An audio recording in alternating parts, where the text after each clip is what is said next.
ప్రాజెక్టుల పేరుతో 200 మంది నుంచి 48 కోట్ల రూపాయలు కాజేసిన దంపతులను సైబరాబాద్ ఆర్థిక నేరాల పరిశోధన విభాగం పోలీసులు అరెస్ట్ చేశారు.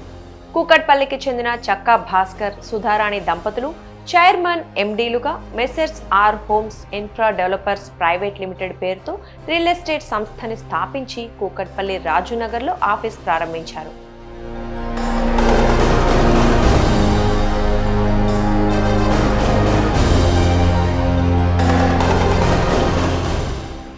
ఆ సంస్థ ద్వారా వివిధ ప్రాంతాల్లో ప్రాజెక్టులను చేపడుతున్నట్లు సెలబ్రిటీలతో ప్రకటనలు గుప్పించారు. మేడ్చల్, మల్కాజ్గిరి జిల్లాల్లో బ్లిస్ హైట్స్ ప్రాజెక్టు, సంగారెడ్డి జిల్లా పటాన్చెరు మండలం కర్ధనూర్లో ఓఆర్ఆర్ హైట్స్ ప్రాజెక్ట్, సంగారెడ్డిలోనే నాగల్గిద్ద మండలం కారాముంగి గ్రామంలో ఫామ్ ల్యాండ్ ప్రాజెక్టులు ఫ్రీలాన్స్ చేస్తున్నామని ప్రచారం చేశారు. తమ ప్రాజెక్టులకు అధికారికంగా అన్ని అనుమతులు తీసుకున్నామని, మార్కెట్ కన్నా తక్కువ ధరకే ఫ్లాట్లను విక్రయిస్తున్నామని సోషల్ మీడియాలో విస్తృత ప్రచారం చేశారు. 3 ఏళ్లలో ఫ్లాట్లను అప్పగిస్తామని, లేని పక్షంలో డబుల్ బెడ్రూమ్ ఫ్లాట్కు నెలకు 6,000 రూపాయలు, ట్రిపుల్ బెడ్రూమ్ ఫ్లాట్కు 8,000 రూపాయల చొప్పున అద్దె చెల్లిస్తామని నమ్మించారు. దీంతో సుమారు 200 మంది 48 కోట్ల రూపాయల వరకు చెల్లించారు.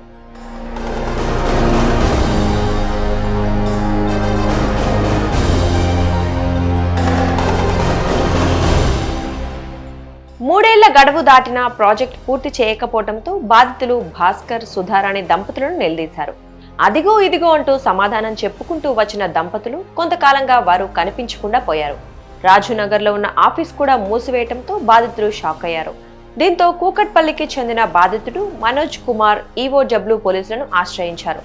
వారు దర్యాప్తు చేపట్టి సోమవారం దంపతులను అరెస్ట్ చేసి రిమాండ్కు తరలించారు. వీరి చేతిలో మోసపోయిన బాధితులు సెంట్రల్ క్రైమ్ పోలీస్ స్టేషన్ వద్ద ఆందోళన చేపట్టారు. తమ కష్టార్జితాన్ని దోచుకున్న నిందితులపై కఠిన చర్యలు తీసుకుని తమకు న్యాయం చేయాలని పోలీసులను కోరుతున్నారు.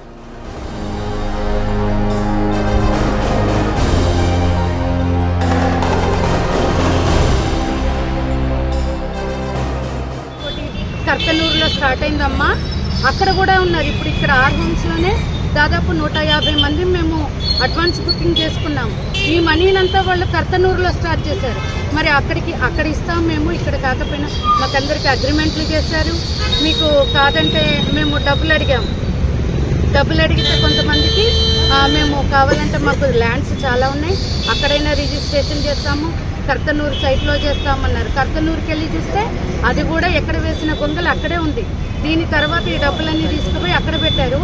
అక్కడ ఇక్కడ కలిపి మొత్తం 600 మంది వరకు అపార్ట్మెంట్స్ కొన్నారు. వాళ్ళకి లేదు, మాకు లేదు, ఏదీ లేదు. అక్కడ తర్వాత నుండి సిద్దిపేట వెంచర్ స్టార్ట్ చేశారు. ఇప్పుడు పోలీసులు కంప్లైంట్ ఇచ్చారా? పోలీస్ స్టేషన్కి ఇవ్వడానికే వచ్చాము. ఎందుకంటే మాకు అసలు వాళ్ళు తేనెకి కత్తి పూసినట్లే, కత్తికి తేనె పూసినట్లే మంచిగా మాట్లాడతారు. ఇస్తామమ్మా, ఇన్ని సంవత్సరాలు ఆగారు కదా, ఇంకా కొన్ని రోజులు ఆగండి, ఇస్తామంటారు. ఎలా ఇస్తారు? ఒక్క రోజులో అయితే బిల్డింగ్ కట్టలేదు కదా. అక్కడ అసలు ఏ మాత్రం కూడా పని స్టార్ట్ అవ్వలేదు. డబ్బులన్నీ కూడా ఒక 10-12 వెంచర్లలో వాళ్ళు పెట్టేశారు. వాళ్ళ దగ్గర డబ్బులు లేవని కాదు, ఉన్నాయి. మా అందరి డబ్బులతో వాళ్ళు ఎంజాయ్ చేస్తున్నారు. కాబట్టి మేము మీ ద్వారా, మీడియా ద్వారా, సిసిఎస్ ద్వారా అండ్ గవర్నమెంట్ ద్వారా కోరుకునేది ఏంటంటే వాళ్ళని ఫస్ట్ అరెస్ట్ చేయాలి. భాస్కర్ గారిని, సుధాకర్ గారిని. నేను ఇంకా వాళ్ళకి సుధారాణిని మర్యాదగానే సంబోధిస్తున్నాను, కానీ వాళ్ళంత మర్యాదకు అసలు అర్హులే కాదు. They are cheaters. ఎంతమంది బాధితులు ఉండొచ్చు? ఇప్పుడు దాదాపు 600 కంటే ఎక్కువే ఉన్నారు. ఇప్పుడు ఇందులో ఫామ్ ల్యాండ్స్ తీసుకున్న వాళ్ళు కూడా ఉన్నారు. ఫామ్ ల్యాండ్ వాళ్ళకి వాళ్ళ ప్లాట్ ఎక్కడో కూడా తెలియదు, రిజిస్ట్రేషన్లు చేశామన్నారు.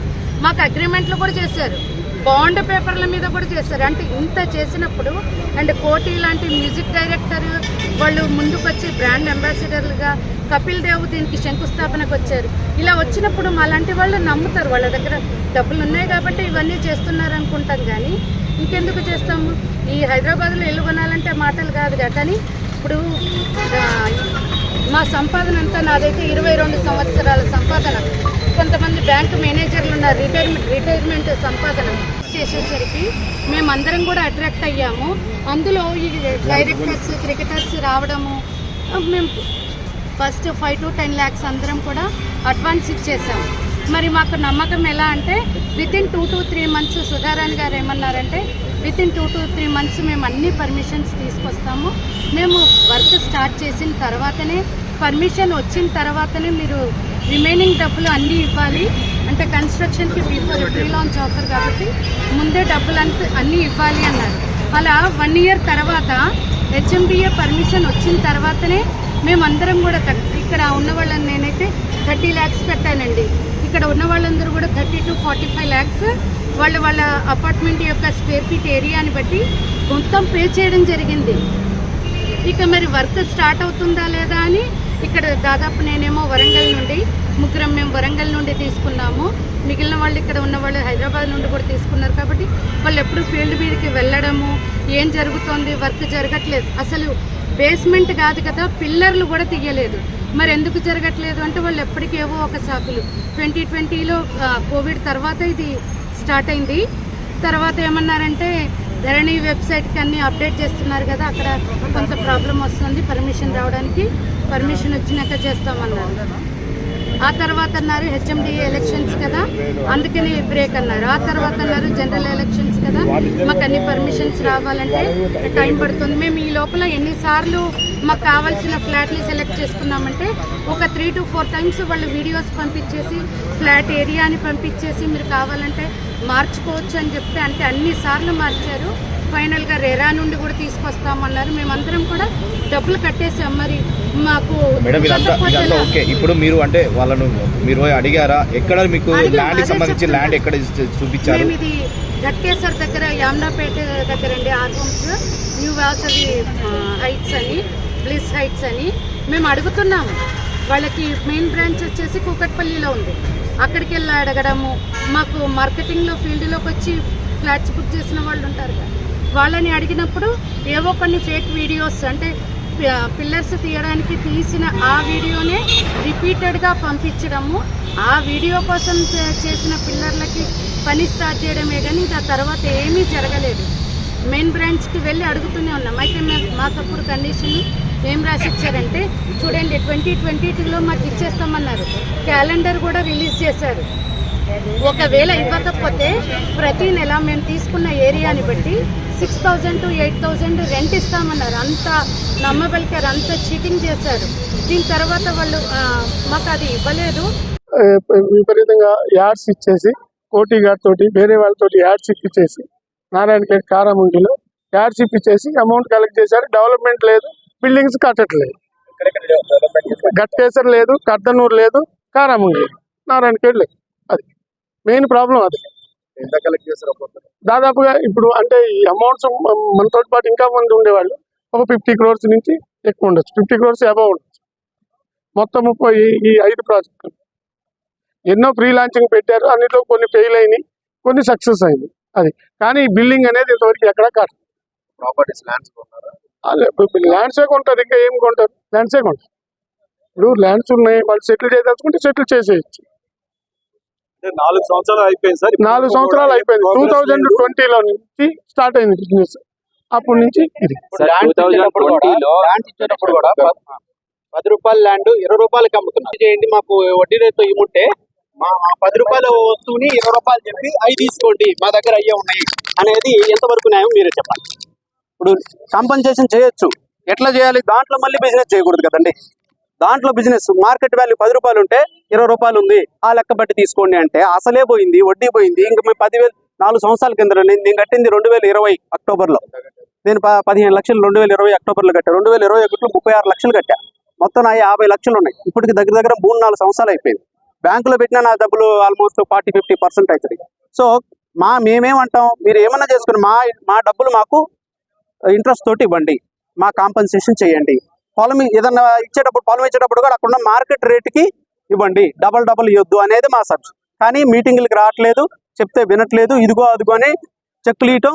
6 నెలలు ఇప్పుడు ఎవరన్నా పంచాయతీకి వచ్చారు, 3 నెలలు 6 నెలలు చెక్కులు ఇస్తారు. ఆ చెక్కులు ఇచ్చారంటే పెద్దవాళ్ళు ఏమంటారు, చెక్కులు తీసుకొని వెళ్ళి అంటారు. ఆ చెక్కులు పాస్ అవ్వవు, ఆ చెక్కులు ఎక్స్టెండ్ అవుతాయి. ఈ విధంగా జరిగే 4 సంవత్సరాలు అయిపోయింది. ఇక ఉన్నారు సోదరాణి గారు, తర్వాత చక్క భాస్కర్ గారు, వాళ్ళు ఉన్నారు. వాళ్ళు ముందుకు వచ్చి ఎవరైతే బాధితులు అయ్యారో వాళ్ళకి సెటిల్ చేయాలనేది మా కోరిక.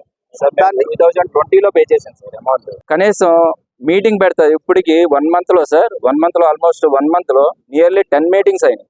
10 మీటింగ్స్ లో రండి మేడం కూర్చుందాం మాట్లాడదాం ఇచ్చేసేయండి మాకు ఏదో ఒకటి ఇచ్చేసి రిజిస్ట్రేషన్ చేయండి అని అంటే వచ్చి చివరికి మీటింగ్ వరకు వచ్చి వెళ్ళిపోయారు సార్. సార్ ఫైనల్ గా మేము కోరుకునేది సార్ మాకు అమౌంట్ సెటిల్ చేయటం అన్నా లేకపోతే దానికి బదులు తన దగ్గర అన్ని అసెట్స్ ఉన్నాయి, తన దగ్గర పెట్టుకున్న అసెట్స్ లేవని ఏమంటలేదు. కనీసం ఏదో ఒకటి మాకు మేము బాధితులం కాబట్టి దానికి తగ్గట్టు పరిహారం మాకు అందించేస్తే మేము ఈ ఇష్యూలో మేము ఇన్వాల్వ్ కాదలుచుకోరా సార్. ఇక్కడ మేనేజింగ్ డైరెక్టర్ అని పూర్ణయ్య గారు ఉన్నారు సార్. ఒకసారి సార్ అప్పట్లో ఎంత డబ్బులు కట్టారు సార్? నేను 15 lakhs కట్టాను. ఒకళ్ళు సార్ సార్ మా మేనేజింగ్ డైరెక్టర్ యాక్చువల్ గా ఆయన ఆ రోజు మేనేజింగ్ డైరెక్టర్ గా ఆఫీస్ లో ఉండి ఆయన మా చేత అమౌంట్ కట్టించారు సార్ ఆయన. సో ఆయన ముందుకు వచ్చి నేను మీ తరపున ఉంటాను అని చెప్పి ఆయన మాకు భరోసా ఇచ్చారు ఆయన కూడా. సో ఆయన కూడా ఉన్నారు. ప్రతి ఒక్క ఇన్వాల్వ్మెంట్ ఎక్కడేమేమి అసెట్స్ ఉన్నాయి అన్ని ఆయన చెప్పగలరు. ఆయన పూర్ణయ్య గారు సార్ ఓవరాల్ గా మొత్తం అమౌంట్ మాకు ఇప్పుడు ప్రెసెంట్ ఇక్కడికి వచ్చిన వాళ్ళు అయిగా more than 10 CR పైనే ఉంది sir. more than 10 CR overall వచ్చి ఆల్మోస్ట్ 150 CR ఉంటుంది sir. Overall 150 CR present 600+ customers ఉన్నారు. ఇప్పుడు ఆల్మోస్ట్ 4 years కంప్లీట్ అయిపోయి 5th year కి వచ్చింది. బట్ స్టిల్ మేము తన్ని పొలైట్ గా మేడం రండి మీటింగ్ లో కూర్చోండి మాకు ఏదో ఒకటి సెటిల్ చేసేయండి క్లోజ్ చేసేసుకుందాం ఇష్యూ అని చెప్పినా గానీ ఇంతవరకే తను ముందుకు రాదు. సో మాకు మీ ద్వారా కొంచెం మా హెల్ప్ చేసి ఇష్యూ రిజాల్వ్ చేయగలిగితే గ్రేట్ఫుల్ సార్. ఇచ్చిన సొమ్ము సార్ అది. ఆ అబ్బాయి బయటికి గెంటేస్తున్నాడు సార్. నన్ను పెట్టే బాధ అంతెంత కాదు మా కూతురు. నేను ఇంత బాధపడుతుంటే కూడా ఒక్కసారి వచ్చి మా అమ్మాయి నాకు ఇచ్చిన కట్నం కింద సొమ్ము నాకు ఇవ్వండి అని అంటే నువ్వు మర్యాదగా మాట్లాడు, ఎంతవరకు మాట్లాడాలి అంతవరకే మాట్లాడు, నువ్వు అంటవేందో నువ్వు అన్నదానికి నువ్వు మర్యాదగా మాట్లాడు, గెట్ అవుట్ అని సంబోధిస్తుంది సార్. అందుకని నా కూతురికి ఇప్పించిన కట్నం కింద సొమ్ము సార్ నేను 35 లక్షలు కట్టాను సార్. ఇవ్వండి సార్ ప్రతి ఒక్కటి కాగితాలతో సహా నేను పెట్టుకొని ఉన్నాను. నాకు ఒక అమ్మాయి కట్నం కింద ఇచ్చిన సొమ్ము సార్ నేను 2020లో కట్టాను సార్. ఇప్పటి వరకు కనీసం ఎన్నిసార్లు ఫోన్ చేసినా ఫోన్లు ఎత్తదు సార్. ఆ భాస్కర్ గుప్తా కానీ ఆమె కానీ ఫోన్ ఎత్తదండి. ఎన్నిసార్లు నా ఫోన్ ఎత్తదు. నేను ఎవరి చేత ఇన్ఫర్మేషన్ తెప్పించుకొని వెళ్ళిపోతే నీకు ఎవరు చెప్పారు, నువ్వు ఎందుకు వచ్చావు, నీకు సెటిల్ చేయను, నువ్వేం చేసుకుంటావో చేసుకో. ఇదేనండి.